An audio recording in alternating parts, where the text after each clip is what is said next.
women who arrive at the stage of a breakup with a heart broken, that often it can leave you feeling extremely disconnected, lost, and wondering what is ahead for you in life.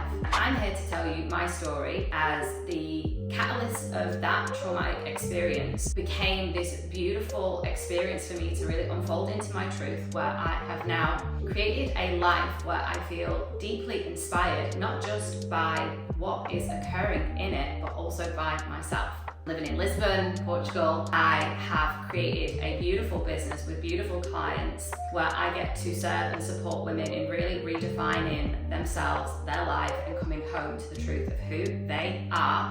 And with that, creating the relationships and the career that really light them up, alongside building a community of women all around the world, of fellow coaches, friends, clients that have now become the people in my life that I love to spend my time with. Inside of all of that, I've really created a space within myself to go after big, bold as fuck dreams. I'm currently in the exploration now of creating a part-time life in the US and part-time life in here in Lisbon as well, which is super exciting. So I just firstly want to start off with the experience that really cracked me open and allowed for me to really start looking at myself, and that was the ending of a relationship 10 years ago. At the time, I didn't really understand what was going on. I was in all of the emotions of a trauma-bonded relationship, and I didn't even understand what trauma was back then. I didn't even understand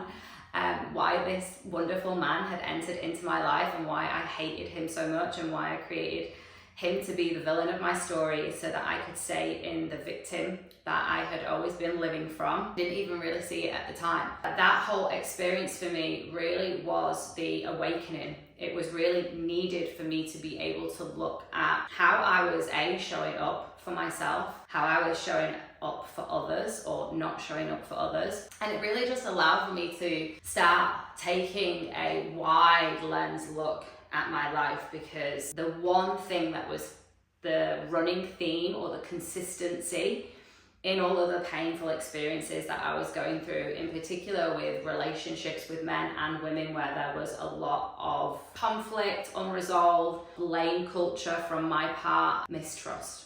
With that, I was like, oh, okay, so this seems to be happening a lot with a lot of people. And you know, it's easy to be like, oh, well, they're just not my people. And also there is some truth in that as well. If there is a repeated theme occurring, I was the one that was the main character in each of those experiences. The breakup really allowed for me to start looking at things myself in a new way.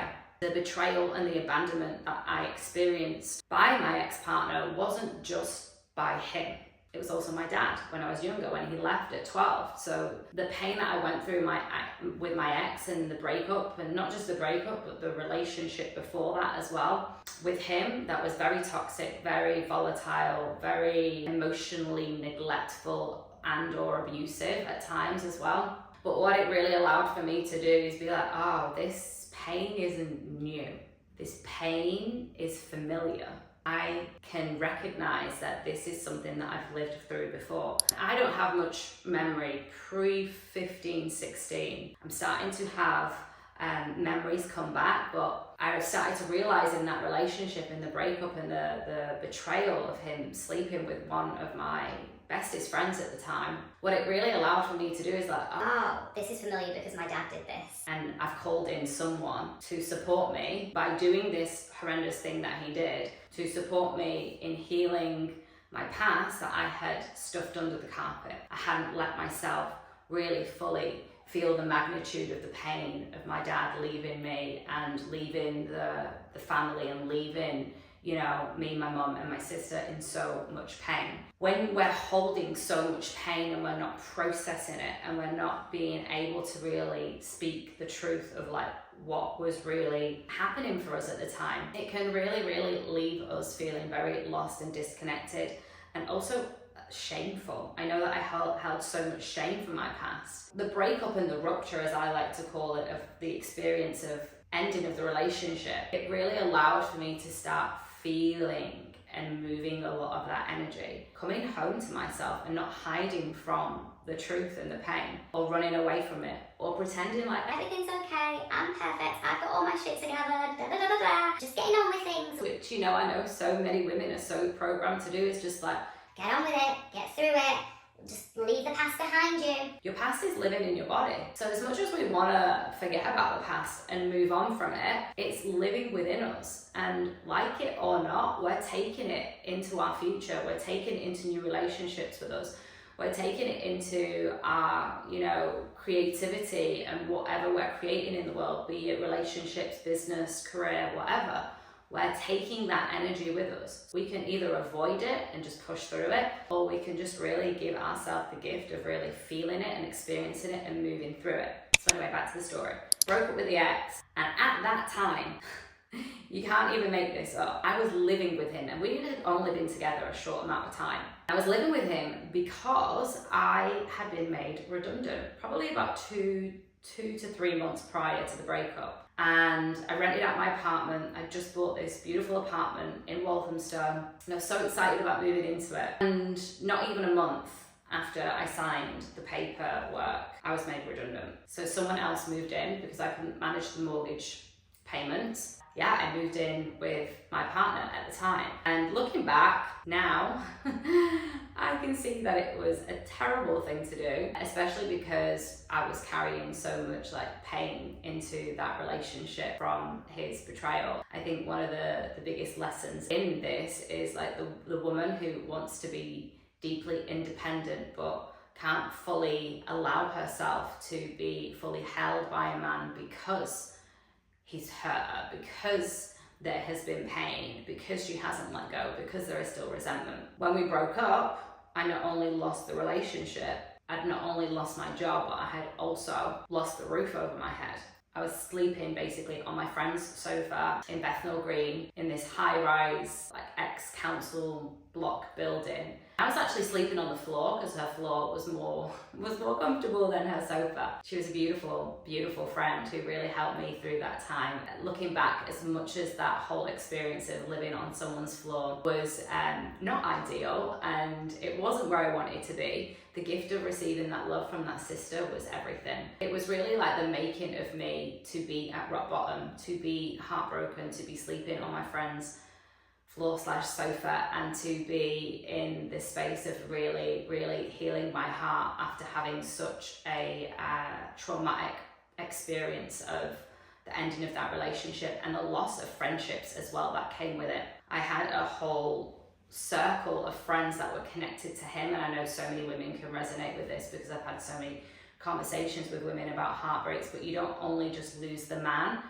you lose a lot of the relationships that are with that connection. And that was the real piece for me that was so uncomfortable, because not only was I feeling alone in confusion in what was occurring for me, but I was also feeling deeply alone because I had gone from so many friends to a small number of friends. Though that is a beautiful thing because it is all about quality and not quantity, the change in lifestyle and routine and social activities and everything that was connected to having that pack of a community was really challenging for my system.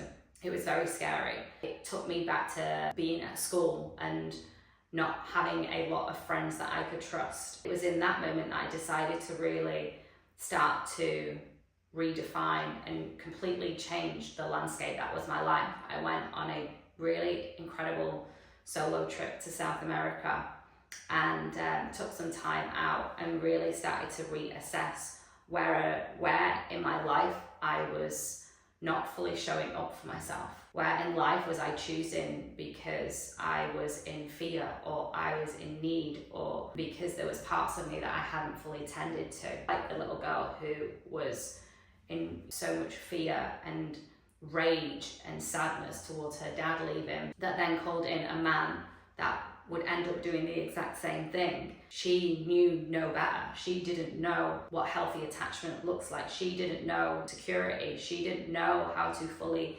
tend to herself. She didn't fully know how to ask for support. She didn't fully know what true friendship looked like. I had been so disconnected from her. That journey has been a 10-year beautiful deep dive into all of the parts of me, into the little girl, into the teenager, into the 20-something that was reckless, that was drinking, that was partying, that was choosing men, that had those hobbies and was really just masking. I'll be okay, I'm strong, I'm fun, I'm a party girl, I'm a successful woman, a fashion buyer, I will be okay. And truly, I created a life for myself that was an absolute prison and a distraction.